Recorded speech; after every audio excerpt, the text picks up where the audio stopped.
ఇప్పుడే జీ5 app download చేయండి. చూడండి మీ ఫేవరెట్ టీవీ షోస్ ఎప్పుడైనా ఎక్కడైనా. మీ కంపెనీ CEO ఉత్తమ్ గారిని రేపు మా బ్రాంచ్ కి తీసుకురావాలి.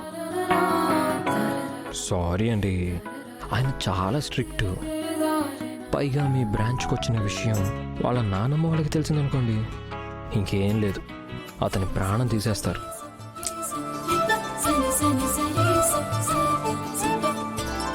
కనులు కనులు కలిసాయి కళల ఏరువాకై, మనసు మనసు మనువాడే మధుర కథల మలుపై, చేయి చేయి కలిసింది చైత్రమాస చిగురై, మధురం మధురం నీ పయనం మనసు లేలు జగమై, ఆ కరగని మేఘాన్నే కదిలించే చిరుగాలై, నిదురించే ఎదలో ఆశలు రేపే చిలిపి తలపు ప్రేమ, ఇది వలపుల వైభోగం ఇరు మనసుల సంయోగం, ప్రియ పెదవుల దారే ప్రణయపు కవితల ప్రేమ సుప్రభాతం.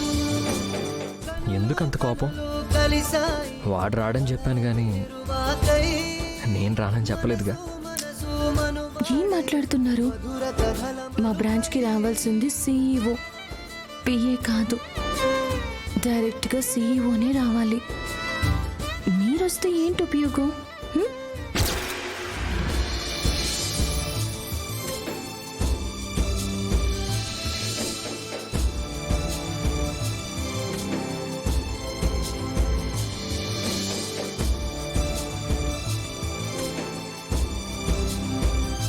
ఏమైందండి? ఏం లేదండి, ఊహ ఎంత అద్భుతంగా ఉంది. నేను చెప్పింది మీకు అర్థమైంది కదా? నాకు కావాల్సింది CEO, PA కాదు. CEOనే రావాలి. మీరు చెప్పింది నాకు అర్థమైందండి, కానీ కాస్త నా ప్లాన్ కూడా వినండి. ఏంటి మీ ప్లాన్? చెప్తాను. నిజానికి JR group of company CEO రీసెంట్గా అమెరికా నుంచి వచ్చాడు. బయట ప్రపంచానికి అతనెవరో తెలిసే అవకాశం అస్సలు లేదు. సో ఆయన ప్లేస్లో ఇంకెవ్వరు వచ్చినా అతనే CEO అనుకునే అవకాశం ఉందిగా, రైట్? మేబీ అనుకునే అవకాశం ఉంది, బట్ అది ఎంతవరకు సక్సెస్ అవుతుందో ఎవరు చెప్పలేరు కదా. పొరపాటున ఎవరైనా కనిపెడితే ఇదంతా ఫేక్ అని తెలిసిపోతే మా మేనేజర్ ఉద్యోగం, నా ఉద్యోగం కూడా ఊడిపోతుంది కదా. వాళ్ళని చీట్ చేసినందుకు మా మీద కేసు పెట్టి జైలుకి పంపిస్తారు.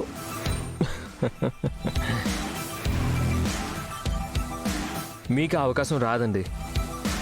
నాకు ఒక్క అవకాశం ఇవ్వండి. రేపు మీ బ్రాంచ్కి వచ్చి CEOగా యాక్ట్ చేసి వచ్చిన మీ AGMని కాదు, అవసరమైతే మీ GMని కూడా నమ్మిస్తాను. జీ5 యాప్ డౌన్లోడ్ చేసి అన్ని ఎపిసోడ్స్ పూర్తి ఉచితంగా చూడండి.